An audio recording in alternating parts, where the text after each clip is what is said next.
Hi പ്രിയപ്പെട്ടവരെ, ഒരു ചെറിയ വീഡിയോ ആണ്. ഇത് നന്നായി കായ്ക്കുന്ന ഒരു സർപ്പോട്ട മരമാണ്. ഇതിൽ നിന്നൊരു തൈ എങ്ങനെ ഉണ്ടാക്കാം, ഇത് നല്ലൊരു കമ്പ് സെലക്ട് ചെയ്യുക. ഇതിൽ തന്നെ നമുക്ക് ലെയർ ചെയ്യുക. അത് 2 ഇഞ്ച് ഗ്യാപ്പിൽ തൊലി റൗണ്ടിന് ചെത്തി മാറ്റുക.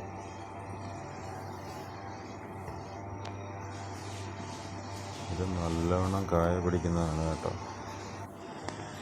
നന്നായി ചിരണ്ടി ആ ഭാഗം വൃത്തിയാക്കുക.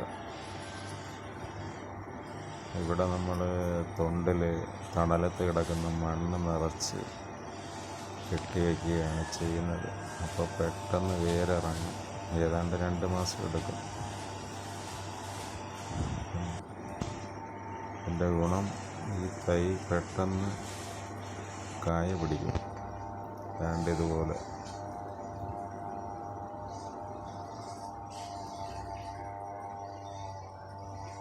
തൊണ്ടും മണ്ണുമാണ് ഈ മാതൃവൃക്ഷത്തിൻ്റെ ഗുണമുള്ള ഒരു തൈ നമുക്ക് ഈസിയായിട്ട് ഉണ്ടാക്കാം.